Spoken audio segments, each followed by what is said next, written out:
to How's see it going? you. It's good to be seen. Well, kind of. I That's I what didn't I sleep always well say. last night, so I'm just like, oh, am I here? Oh, wow, it's already 7. Okay, good morning.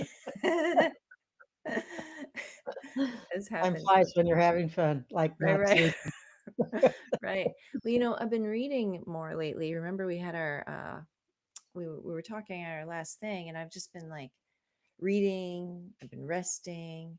So I was reading, but then I just, I haven't been able to sleep all week. It's been rough. Daylight savings did that to me as well, and I wasn't able to sleep the night before last at Right. all. And it was, I really wish we would go on a year-round Totally. time, and I Yeah. prefer regular time, not daylight savings time. I hate it And because I then hate it like with the getting up early. winter, it's like Yeah. my nerves, my nerve pain gets worse when you're not rested. All these things happen when you're not as rested. I have like one of my little tinctures here. It's called Dynamic Brain. I don't know if you can see it. It says dynamic. So I'm like, okay, come on, brain, let's wake up. Let's I have my tincture, it's, tea. tea. Yeah, my magic potion, please, something help me. Anyway, Yeah. good morning. We wanted to talk a little bit today about adaptive leadership. Yep. Adaptive leadership. There's lots going on. There's lots going on quickly. A lot of changes coming through lately. And when you are working within a team, when you are leading a team, when you are coming in to collaborate or partner with another team, adaptive leadership is needed, especially when all these changes are happening. I mean, right now, unprecedented change and chaos in the US, right? Like, Unprecedented, yes, indeed. like Um, yeah, let me just make a quick point about adapting your leadership style. So, if you are typically the kind of leader who gains a consensus or tries to engage and enlist his or her team, which is a wonderful approach, that works most of the time. But if the building is on fire, yeah. you have to use a different kind of leadership, and that is the authoritative, like, "Bam, get out of the building now." Right. That is a different style of leadership. You don't gather your team around and get their consensus that we need to get out of the building now. So that's just a an illustration of the fact Mm, that people can adapt their leadership styles to the situation. And so I just wanted to start with that to let people who are resistant know that yeah. they already do this. They already have an adaptive leadership style, even if they've never had a fire, but they know that when there's an emergency, Sure. you just call the shots. I mean, And think about it, like, the deadline's been moved up, right? Some kind of constraints of the other, yeah. and suddenly it's, "Oh, but okay, never mind all of that. Now we Mhm. have to just get the minimum viable product out the door," right? Mhm. We've got a pitch, we've got, the customer, it maybe has an event. The client is going to a conference, and they need some Yeah. kind of a demo. Yeah. That's important. And we had talked in a previous live stream where we talked about decision making by consensus. Remember, I gave the example of the one boss that I had who couldn't make any decision without. In fact, we put a blog post up on Lucky and Leslie if anybody wants to read it. Yeah. And it's about decision making and needing to adapt your leadership style based on that. Mhm. So, I'm really big into Thomas Hubel lately, and the how he talks about collectively. How can we improve our communications collectively? How can we be better partners, better collaborators, and how can we improve the results that we get in an ever-changing space, in a landscape Mhm. that's just it's chaos. It's chaos.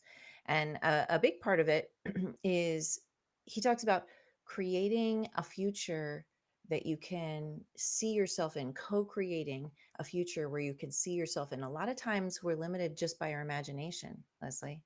I Mhm. mean, you've probably seen this before where Certainly you've worked with more enterprise clients than I have, where they have a legacy that they're protecting. They have Mhm, um, patterns in place. They have a hierarchy in place. They have tools in place. I was talking. We had a friend in town just this week for VS Live, for a conference, mhm. and we went out and we were having dinner, and he was talking about how a lot of team leaders, they get stuck on the process of it just for the process sake. We're doing agile development just for agile sake. We're doing this kind of framework for decision making or processing just for the sake of the framework, right? DevOps is not a framework. It's a whole encompassing thing, he was talking about. And what happens sometimes is, as he was saying, actually it could just take me 3 days. I can write a bit of code. We can clean that up.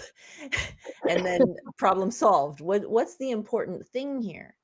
And sometimes that's tough if people aren't adaptive, because they're like, oh, okay, we need to make a decision. Great, let's make a decision tree and let's go through the process. And now and he's like, actually, it's already done. I wrote it, I tested it, it's launched, it's fine. um, in this case, it was an internal piece of code. It wasn't customer facing. It didn't have to be shiny. It didn't have to have all the bells and whistles. So being able to step back and being able to have this space to kind of contemplate, actually, what's the value here? Yeah. What are we providing? What are the most important things so we can get this out the door? Have you had experiences like that? I have a wonderful client who had an experience of the product that they were working on. They realized that another company was way ahead of them Ah. in the schedule and bigger and likely to dominate the market. And Mm, so they realized that the thing they'd been working on for a year yeah. was not going to make it. And so they needed to just cancel that and Hmm. do something else. And like you said, some people get all caught up in the process of what we can do. Well, this leader's process was to sit everybody down in a room and say, okay, we're going to have to cancel our product, but let's consider what else we can do. Yes. Let's look at the skills we have in Yes. this room, and there's a lot of skills, and let's figure out where we could come up with a product that would utilize those skills and be competitive in the market, Yeah. and where we could be number 1 or number 2. And he took them through that discussion Uh-huh. when there was an incredible decision that had to be made. Do you shut Yes. down? Do you keep going? And if you keep going, what do? You obviously you're not going to succeed with the product you're working on. Mm. And he was such a wonderful leader. I just am so impressed with that situation. And so I just wanted to. I love that because, in the podcast episode I listened to, I'm trying to think of who it was with. Do I have it here? He was interviewing Xander Grashow. So Thomas Hugel was interviewing Xander Grashow, and he was talking about it's important to do exactly what you just said for Mhm. adaptive lead, to create the space to process everything that's going on, to take stock of, okay, this is where we're at, these are the skills that we have, where do we want to go, what are our options, what are the potential. And encourages you actually to make sure that when you're having that conversation, make sure there's as many different experiences in the room as possible, Yeah. because we are limited by what we can imagine. So it's important to get those different voices. Hey, what's possible? Well, this is possible. Is this possible? This possible? And then everybody goes, oh, yeah, actually, I like a blend of what they said, what they said, what they said. And now, what are the gaps? What are the skills that we need to improve upon? Who are the partnerships maybe that we need? Because we don't Yeah. have, you know, um, we don't have access to that space. We don't have that license. We don't have, in fact, we're doing a collaboration at Arana Software right now, where we got a call with a new potential client because they have been running IT services and hosting for a long time, but they don't do app development. And so they've got a client. So we're coming together. They said, look, what are these gaps that we have? Can you service our clients? Every now and then we need somebody to develop an app, and we don't have a regular person. Oh, So nice. we're in Yeah, conversations with them for that right now. that's But that's great. a perfect example of, they needed something, and Mhm, what's the skill set that we need, uh, mhm. and then how do we come together? Um, Yeah. And in the case that, my client had, I loved the way the leader engaged the entire team and talked about the great skills that they had, and then they listed the skills. That made every person mm, feel seen and heard and invaluable, right? valuable Yeah. because they possessed great skills. That, Yeah. this was a very skilled tech team. And Especially if so, you're feeling kind of despair and grief of about, "Oh, we're course, closing out the project." yes. And so taking people through that change where, you start with this terrible news, your project's canceled, Yeah. getting them up to the next level is all about getting them to be productive again. It's all about letting them see a role for themselves. Uh-huh. That's the old what's in it for me? Yeah. How am I, what am I going to do? So when you first hear that the project's got to be canceled, the what am I going to do is Yes. pretty far. It's just like, Yeah. you're just Right. depressed and Right. you're not thinking about how am I going to fit in? But with his method, it was everybody saw how they would fit in. Mhm. Everybody was part of the process of Yes. defining the next project. And I just loved the way he engaged them to get them through that change, that Together. grief thing Right. where everybody's just ugh, unproductive, Yeah. and get them to be excited because they made the decision. They came up with I the like answers. that because they're also, he talks about in the podcast interview about how if you bring everybody together and we together discuss what are we going to dismantle? Do we throw everything out? Right? What do we keep? And then Mhm, what do we build? And is that thing, that the new thing that we're building, is it contributing to a healthier way, a better way? Is it going to help the company succeed faster, get it out the door before the competition? Is it going mhm. to pivot? And then what are those relationship skills that we need to be proactive and continue on, in because there's going to be a lot of chaos in that as well, Yeah, right? And a so lot it's of chaos. important to have a process in how you're reacting to that. And Mhm, there, okay, a framework is important.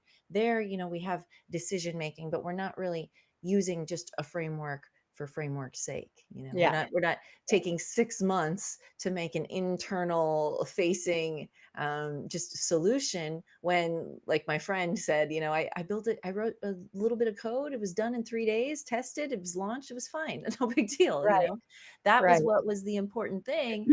We didn't care about having to just go through the motions, one, because in fact a lot of times that's why you're in the place you are, because you've Yeah, just been going through the motions and not being proactive. You haven't been right. adapting along the way.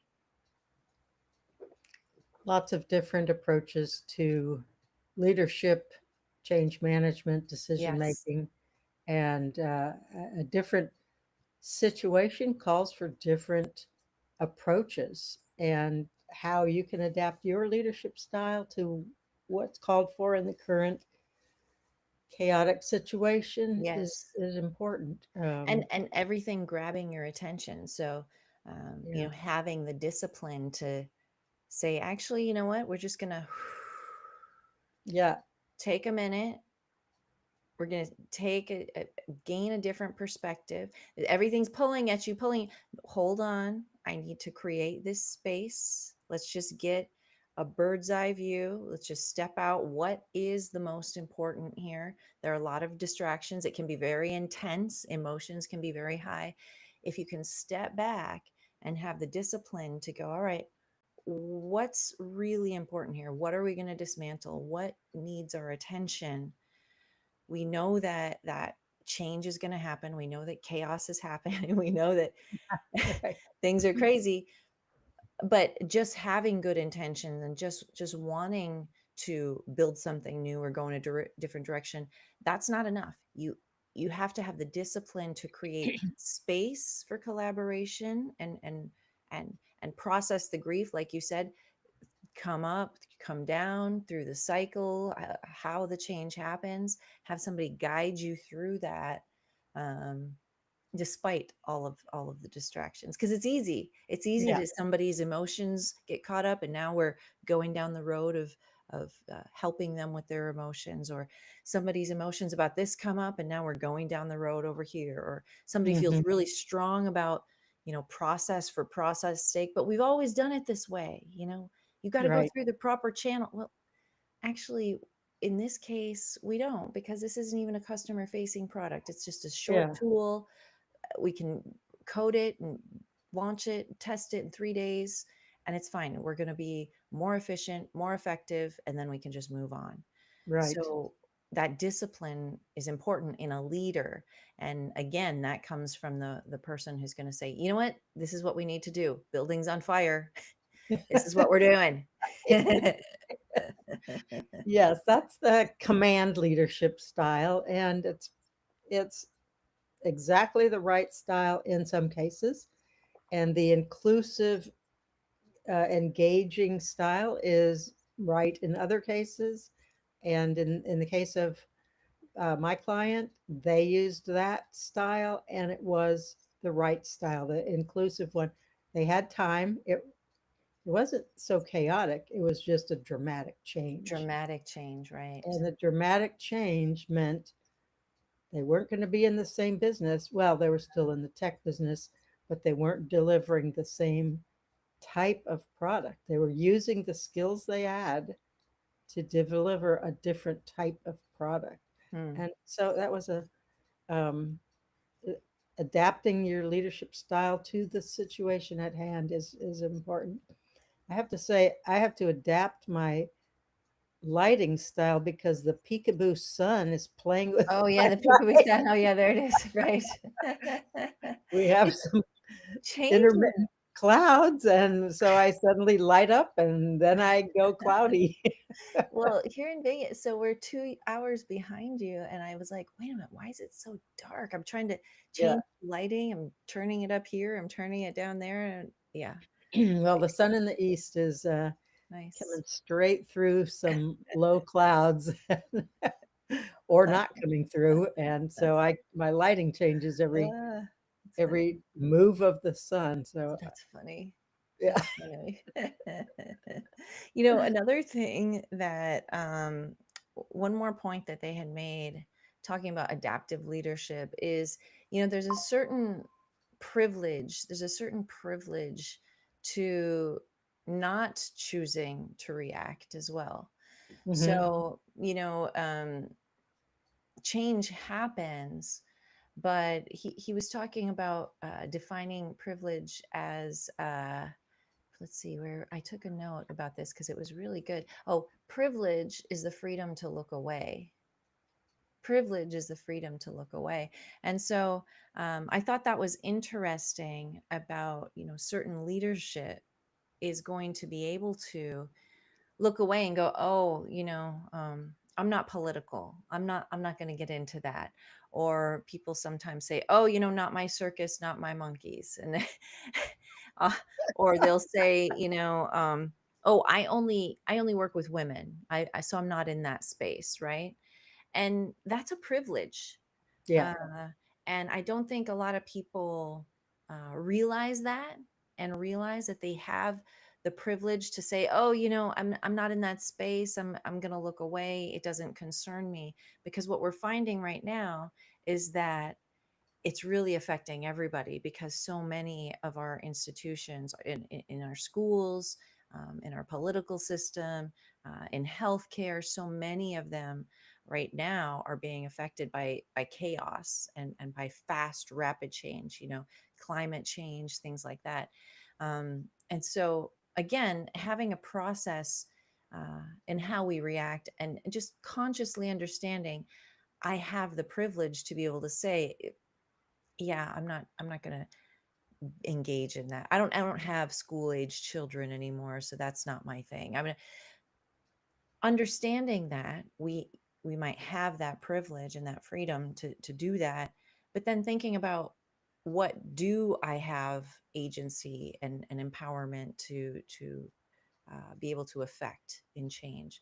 How Mhm. can I help contribute to a system, a process that is going to be healthier, that's going to serve the greater good better, that Mhm. is going to be better than what we did before, even?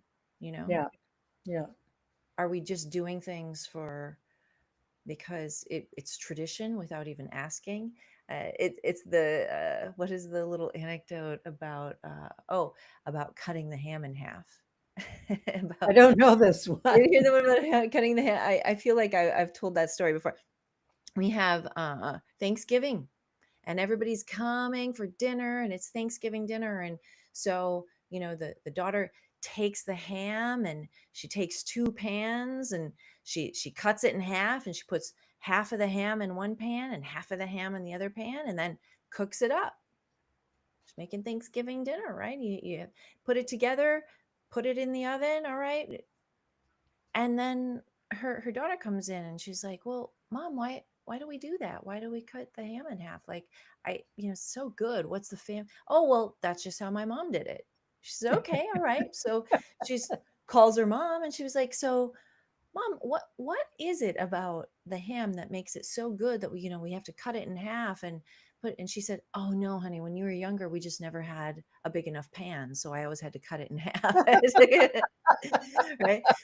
But here's the daughter teaching the granddaughter how to cook the ham, and she's like, "It's very, you got to cut it in half, and you got to put it in."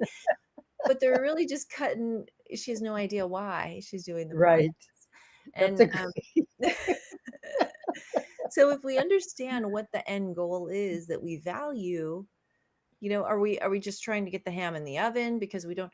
Are we trying to share the ham? Are we having different seasonings on two different hams? Is it an internal tool, or is it a customer facing tool that needs all the bells and whistles, and we have to go through a specific process? It's Yeah. important to have a leader who is adapting proactively, Yeah. right? And a leader who's going to shift and change, and who's asking those questions. What's the most important part of the value? Can we just put out the most minimum viable product? Can we keep some of the stuff, or do we dismantle the whole entire thing? um, Mhm. and what is the new thing that we're going to build that we can co-create? What can we imagine is possible? I think those things are important. Yeah, they are very important. And imagination really sort of slips away if you go into a panic. Right. In 1981, we had a terrible flood in Austin, Mm, and our house was in the flood, mm, and the water was coming up from a creek behind us uh-huh. and started coming in underneath some sliding glass doors and just starting to just a little bit of flood inside of our house. Mm, And then at some point, the front doors burst off their uh, hinges and all this water started pouring into our house. It was extremely scary. We had three small children, one only 6 months old, the oldest was five. And of course, none of them can swim. And my husband can't swim, which is uh-huh. crazy. Uh-huh. And Uh-huh. here's this water rising in our house. And I panicked. Yes. I had been doing all the things to get the stuff off the floor in the downstairs and putting it in our upstairs, but Uh-huh. I panicked and I didn't I sort of froze. I just ran out of Right. options. Sure. And then my husband said, "Let's go into the attic." Well, I hadn't thought of that, and as soon as he Mhm. said, "Let's go into the attic," my brain was freed up Yes. to be more creative. Okay, what do we need to do to Right. get into the attic? And, Right. sort of, he saved me from being in a state where literally my jaw was going like Yeah. that, and my mouth was Oh, completely. of course, your family is at risk and you're out of options. You're out of Yeah, options, but and being able and to I have saw the water coming up the stairs. Every 10 mm, minutes, another stair was swallowed, and so I knew we didn't have incredible. very long. It was Incredible. I think 13 people died in that flood. Oh, It was a bad and so you were up in the attic. How long were you there? at just well, we started putting stuff up in the attic. We didn't have stairs to the attic, so we Uh-huh. just had to Uh-huh. we had to put a desk and a Oh, chair, right. Uh-huh. and we started putting stuff up in the attic. Uh-huh. And, of course, I put diapers and, Yes. sheets to protect us from the insulation Sure. and, uh, a few other things. And then before when we had a plan that would put the kids up first, Uh-huh. and then my husband would go up, and then he would Uh-huh. help pull me up. Um, well, we didn't actually have to go in Ah. because prior to us going in, all of a sudden the water started receding at Oh, an okay, okay. incredible rate. What had Okay. happened is the dam made by trees in the river broke Oh, it loose, and broke. then all the things were swept Right. out. And so we started seeing things like pots and pans and Start furniture floating away. float through the What a front surreal doors. experience. It was terrible, Oh. but it was an experience where command was necessary Mhm. and imagination was necessary. Mhm. And I'm really good at executing. I Sure. can, if I have a plan, boom, boom, boom, boom, boom, Yeah. I'm not even going to look to the sides. Right. We're just going to get it done. Right. But my husband was the one who had the imagination to go up into the attic, Uh-huh. which allowed me to continue executing. Yeah. And That can be really hard when you have that panic. So there are have you've heard the 5 different responses. We have fight, we have flight, we have freeze, which it sounds like in your case that's what I hit that. happened. Yeah. You did the freeze. I do freeze too. I also do freeze. I also do fight, which isn't great. Fight, flight, freeze, fawn. Have you heard of fawn before? A lot of people haven't heard Yes, of I heard fawn. it from you. Fawn, and then friend. The other one, friend. So those are the five responses. And so I guess also to be an adaptive leader, it's important to know how do you respond in those Yeah. situations. What is your Yeah. style in that moment? Right. Because then you're going to need somebody like your husband to, while you're in freeze mode, to come Right. out. Yeah, Absolutely. normally I'm making the decisions and executing while Yes. he's thinking of many possibilities. But when it's an emergency, Yeah. I'm just executing really fast. But Sure. then at a point when I couldn't see the Yeah. the What the way forward, options. That's right. he was the one who had the plan, That's which right. My it was gosh. scary. I'm so So glad that you all made it out safely. That's great. yeah, What an experience. I've it never was been quite in an a flood like experience. that. Yeah. Yeah, never been in a flood like that. Oh my gosh. Mm, it- Well, if anybody wants to check out our blog post, you can go to luckyandleslie.com and there's a new blog post up there. If you're not on our email newsletter list, then you can get our next email newsletter. Who knows when that'll come out? We always joke that we're terrible at sending, but there's good information out there, and the blog post is about decision making in leadership.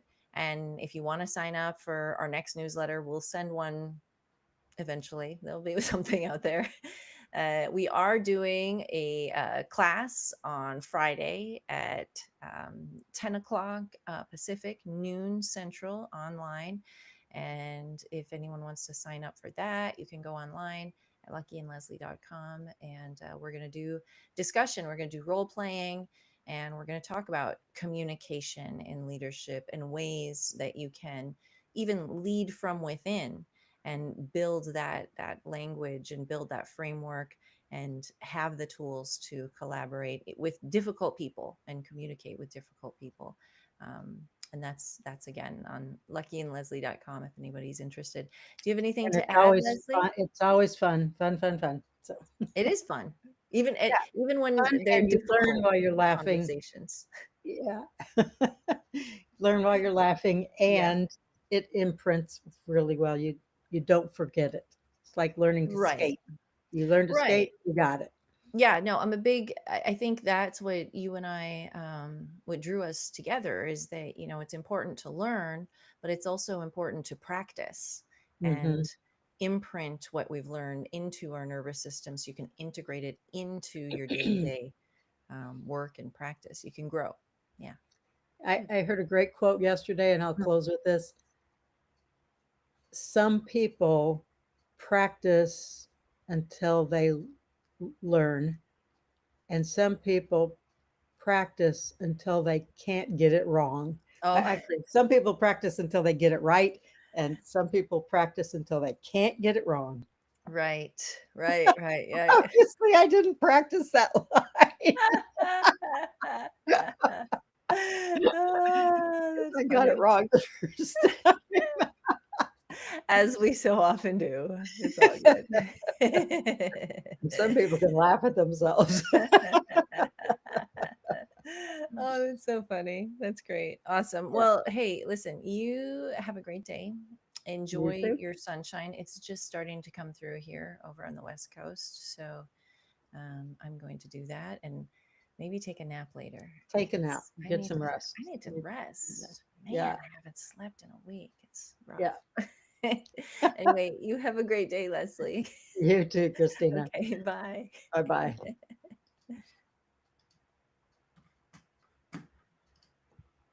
That was funny.